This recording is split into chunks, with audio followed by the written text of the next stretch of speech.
শহীদ পরিবারের আমরা সদস্য। কথাটা বলা সহজ,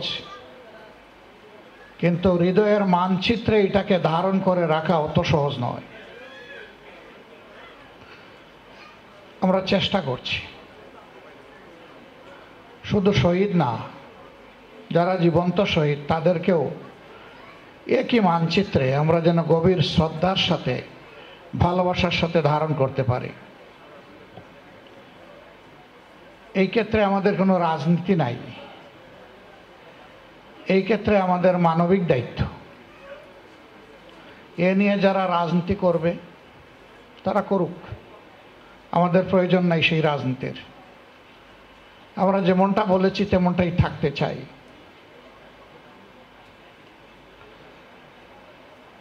এবারকার এই রমাদান এবং আল্লাহ যদি হায়াত দেন তাহলে ঈদ শহীদ পরিবারগুলোর জন্য একটা গভীর বার্তা নিয়ে হাজির হয়েছে এবং হবে। আপন সন্তান, বুকের ধন, পিতা, ভাই, এই প্রথম রোজা তাদেরকে বাদ দিয়ে তারা রোজা রাখছেন, সাহারি খাচ্ছেন এবং তারা ইফতারি করছেন।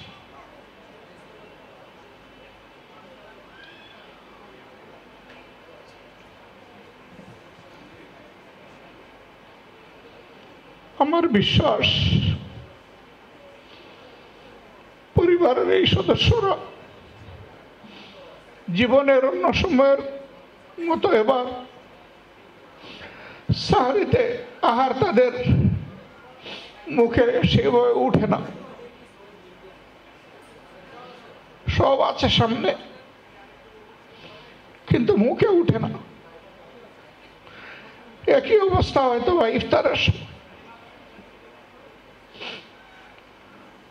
মহান আল্লাহর দরবারে দোয়া করি, আল্লাহ তাআলা তাদেরকে সীমাহীন ধৈর্য ধারণ করার তৌফিক দান করুন।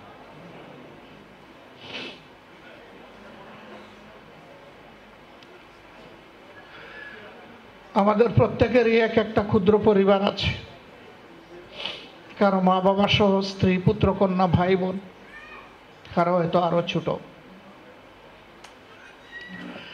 আমরা চেষ্টা করি সাহারি এবং ইফতার একসাথে বসে।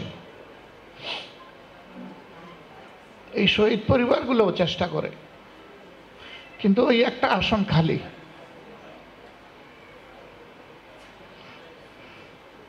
ওই আসনে বসার কেউ।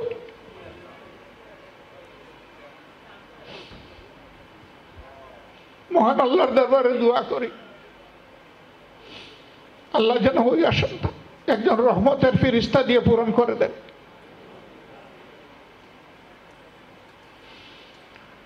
আমি ক্ষুদ্র মানুষ,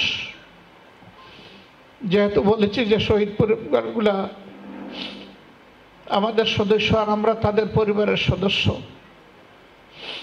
এবার ইনশাল্লাহ আল্লাহ যদি আমাকে হায়াতে বাঁচিয়ে রাখেন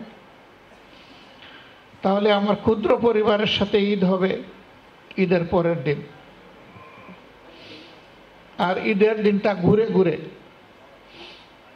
সবগুলা শহীদ পরিবারের দুয়ারে হাজির হয়ে তাদের দোয়া নেওয়ার চেষ্টা করবো ইনশাল্লাহ, যতটা পারি। ঠিক আমি আমার সহকর্মীদেরকে একই অনুরোধ করব, এই কাজটা যেন তারাও করে। এতে যদি শহীদ পরিবারের ওই শূন্যস্থানটা সামান্য আমাদের উপস্থিতির কারণে পূরণ হয়, মহান রবের দরবারে লক্ষ কোটি শুকরিয়া আদায় করবো আলহামদুলিল্লাহ বলে।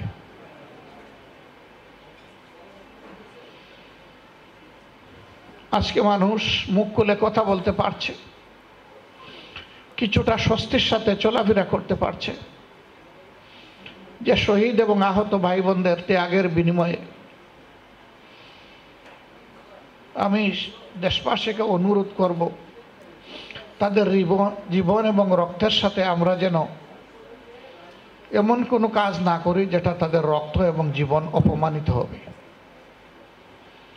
আমরা যেন সর্বোচ্চ সম্মানের জায়গায় তাদেরকে ধারণ করে রাখতে পারি। আল্লাহ যেন এই তৌফিক দান করেন।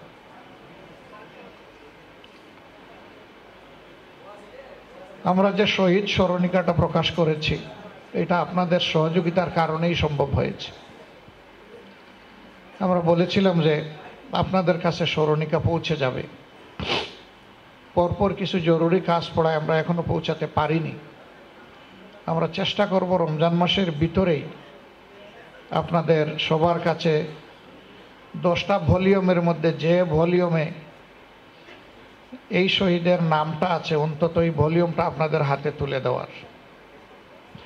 আর যদি আল্লাহ তৌফিক দেন তাহলে চেষ্টা করব 10টা ভলিউমই আপনাদের হাতে ক্রমান্বয়ে দিয়ে দেওয়ার। তাতে হয়তো এটাও আপনাদের জন্য স্মৃতির মণিকুঠায় একটা মিনার হয়ে থাকতে পারে। আপনারা আমাদের জন্য দোয়া করবেন। আজকে আমি আসলেই নিজেকে হারিয়ে বক্তৃতার ভাষাও হারিয়ে ফেলেছি।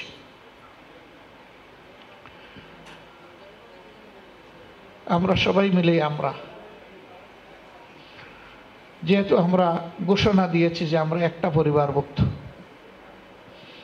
আল্লাহ যেন এই কথার উপরে আমাদেরকে মজবুত রাখেন এবং আন্তরিকভাবে এই কথাটা বাস্তবায়নের তৌফিক যেন আল্লাহ আজীবন আমাদেরকে দান করেন। সবাইকে শুকরিয়া। আল্লাহ তাআলা আজকের এই ইফতার আমাদের গুনাহ মাফের কারণ হিসাবে, আমাদের উপর রহমত বর্ষণ হিসাবে মঞ্জুর করুন, কবুল করুন, এর মাঝে বারাকা দান করুন। কষ্ট করে যারা এসেছেন আল্লাহ তাআলা তাদেরকে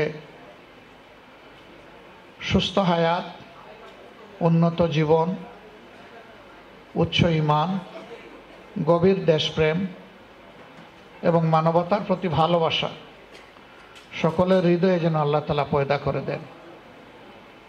মহান রবের দরবারে দোয়া করি পুরা রমজানটা যেন আল্লাহ এখানে উপস্থিত যারা মেহেরবানি করে সবাইকে হায়াত দান করেন।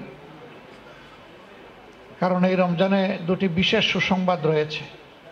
একটি কদরের রাত, যে রাতে আল্লাহ অসংখ্য বান্দাবান্দিকে ক্ষমা করে দেন, আর একটি ঈদের দিন। সারা রমজান মাসে যত বান্দাবান্দিকে আল্লাহ ক্ষমা করেন, শুধু ঈদের দিন, ঈদের রাত আল্লাহ ততটুকু বান্দাবান্দিকে ক্ষমা করেন। আল্লাহ যেন সেই পর্যন্ত আমাদেরকে হায়াতও দেন আর আমাদেরকে ক্ষমার তালিকায় আল্লাহ যেন কবুল করে নেন। সবাইকে অসংখ্য শুকরিয়া। আসসালামু আলাইকুম ওয়া রাহমাতুল্লাহ।